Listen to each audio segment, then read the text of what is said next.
Hello friends, PRGS ಕಿಚನ್ಗೆ ಸ್ವಾಗತ. ಇವತ್ತಿನ ಈ ವಿಡಿಯೋದಲ್ಲಿ ಬ್ರೋಕ್ಲಿ ಸೂಪನ್ನು ಹೇಗೆ ಮಾಡೋದು ಅಂತ ಹೇಳಿ ತಿಳ್ಕೊಳ್ಳೋಣ. ನೋಡಿ, ಕಡಿಮೆ ಸಮಯದಲ್ಲಿ ಕಡಿಮೆ ಇಂಗ್ರೀಡಿಯೆಂಟ್ಸ್ನ ಯೂಸ್ ಮಾಡಿ ನಾವು ಸೂಪನ್ನು ಮಾಡ್ಬೋದು. ನಾನಿಲ್ಲಿ ಒಂದು ಬ್ರೋಕ್ಲಿಯನ್ನು ಸ್ಮಾಲ್ ಪೀಸಸ್ ಆಗಿ ಕಟ್ ಮಾಡಿ ತೊಗೊಂಡಿದ್ದೀನಿ. ಈಗ ಒಂದು ಪಾತ್ರೆಗೆ ನಾನಿಲ್ಲಿ 2 ಟೇಬಲ್ ಸ್ಪೂನು ಎಣ್ಣೆಯನ್ನು ಹಾಕ್ಕೊಳ್ತಾ ಇದ್ದೀನಿ. ಎಣ್ಣೆ ಕಾದ ನಂತರ ಇದಕ್ಕೆ ಬೆಳ್ಳುಳ್ಳಿಯನ್ನು ಹಾಕ್ಕೊಂಡು ಸ್ವಲ್ಪ ಚೆನ್ನಾಗಿ ಫ್ರೈ ಮಾಡ್ಕೊಳ್ಳಿ.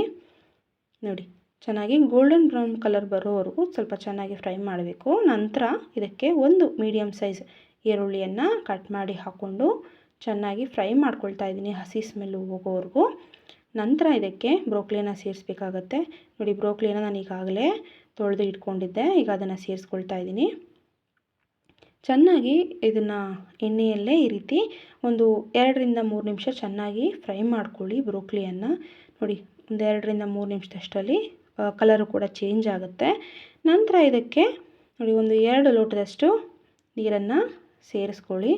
ನೀರನ್ನು ಸೇರಿಸಿ ಇದನ್ನು ಬೇಯಿಸ್ಕೊಬೇಕಾಗತ್ತೆ. ಬ್ರೋಕ್ಲಿಯನ್ನು ಒಂದು 5ರಿಂದ 6 ನಿಮಿಷದಷ್ಟರಲ್ಲೆಲ್ಲ ಇದು ಚೆನ್ನಾಗಿ ನೀರು ಕುದಿ ಬಂದು ಬೇಯುತ್ತೆ. ನೋಡಿ, ನಾನು ಈಗಾಗಲೇ ಗೋಡಂಬಿ ಒಂದು 6ರಿಂದ 7 ಗೋಡಂಬಿಯನ್ನು ನೆನೆಸಿದ್ದೆ, ಒಂದು 1/4 ಗಂಟೆ. ಅದನ್ನು ಕೂಡ ನಾನಿಲ್ಲಿ ಪೇಸ್ಟ್ ಮಾಡಿ ಇಟ್ಕೊಳ್ತಾ ಇದ್ದೀನಿ. ನೋಡಿ, ಬ್ರೋಕ್ಲಿ ಕೂಡ ಚೆನ್ನಾಗಿ ಬೆಂದಿದೆ. ಇದನ್ನು ಈಗ ಸ್ಟವನ್ನು ಆಫ್ ಮಾಡಿ ಪೂರ್ತಿಯಾಗಿ ಇದು ಆರೋದಕ್ಕೆ ಬಿಟ್ಟು ನಂತರ ಇದನ್ನು ರುಬ್ಕೊಳ್ಳಿ ಪೂರ್ತಿಯಾಗಿ. ನೋಡಿ, ನಾನಿಲ್ಲಿ ಚೆನ್ನಾಗಿ ರುಬ್ಬಿ ಪಾತ್ರೆಗೆ ಹಾಕ್ಕೊಂಡಿದ್ದೀನಿ. ನೋಡಿ, ನನಗೆ ಈ ಕನ್ಸಿಸ್ಟೆನ್ಸಿಯಲ್ಲಿ ಸಾಕು ಅಂತ ಹೇಳಿ ಈ ರೀತಿ ಇಟ್ಕೊಂಡಿದ್ದೀನಿ. ಈಗ ಇದಕ್ಕೆ ನಾನಿಲ್ಲಿ ಒಂದು 1/2 ಟೇಬಲ್ ಸ್ಪೂನಷ್ಟು ಕಾಳುಮೆಣಸಿನ ಪುಡಿಯನ್ನು ಸೇರಿಸ್ಕೊಳ್ತಾ ಇದ್ದೀನಿ. ಹಾಗೆ ರುಚಿಗೆ ತಕ್ಕಷ್ಟು ಉಪ್ಪನ್ನು ಸೇರಿಸ್ಕೊಂಡು ಚೆನ್ನಾಗಿ ಮಿಕ್ಸ್ ಮಾಡ್ಕೊಳ್ತಾ ಇದ್ದೀನಿ. ಸ್ವಲ್ಪ ಸೂಪು ನಮಗೆ ಖಾರ ಬೇಕು ಅಂತ ಹೇಳೋರು ನೀವು ಚಿಲ್ಲಿಯನ್ನು ಕೂಡ ನೀವಿಲ್ಲಿ ಯೂಸ್ ಮಾಡ್ಕೊಬೋದು, ಹಸಿಮೆಣಸಿನ್ಕಾಯನ್ನು ಕೂಡ.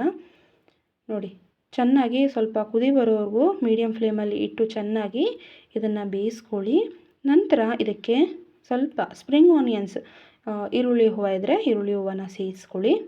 ನಂತರ ಇದಕ್ಕೆ ಈಗಾಗಲೇ ರುಬ್ಬಿಟ್ಕೊಂಡಿರುವಂತಹ ಗೋಡಂಬಿ ಪೇಸ್ಟ್ ಏನಿದೆ ಅದನ್ನು ಕೂಡ ಇಲ್ಲಿ ಆ್ಯಡ್ ಮಾಡ್ಕೊಬೇಕಾಗತ್ತೆ. ಇದು ಗೋಡಂಬಿ ಪೇಸ್ಟ್ ಇದನ್ನು ಯೂಸ್ ಮಾಡೋದ್ರಿಂದ ಟೇಸ್ಟ್ ಇನ್ನೂ ತುಂಬ ಚೆನ್ನಾಗಿರುತ್ತೆ, ತುಂಬ ಟೇಸ್ಟಿಯಾಗಿರುತ್ತೆ. ಮಕ್ಕಳು ಕೂಡ ತುಂಬ ಇಷ್ಟಪಟ್ಟು ಇದನ್ನು ಸೂಪನ್ನು ಕುಡಿತಾರೆ. ನೀವು ಕೂಡ ಮನೆಯಲ್ಲಿ ಟ್ರೈ ಮಾಡಿ. ಬ್ರೋಕ್ಲಿ ಆರೋಗ್ಯಕ್ಕೆ ತುಂಬ ಒಳ್ಳೆಯದು, ತುಂಬ ಬೆನಿಫಿಟ್ಸ್ ಇದೆ ಬ್ರೋಕ್ಲಿಯಿಂದ. ನಿಮಗೆ ಈ ರೆಸಿಪಿ ತುಂಬ ಇಷ್ಟ ಆಗುತ್ತೆ. ನೀವು ಮನೆಯಲ್ಲಿ ಟ್ರೈ ಮಾಡಿ ಹೇಗಾಗಿದೆ ಅಂತ ತಿಳಿಸಿ. ಇನ್ನು ಯಾರ್ಯಾರು ಚಾನಲ್ನ ಸಬ್ಸ್ಕ್ರೈಬ್ ಮಾಡಿಲ್ಲ ಆದಷ್ಟು ಬೇಗ ಸಬ್ಸ್ಕ್ರೈಬ್ ಮಾಡಿ ಹಾಗೂ ಸಪೋರ್ಟ್ ಮಾಡಿ. Thank you.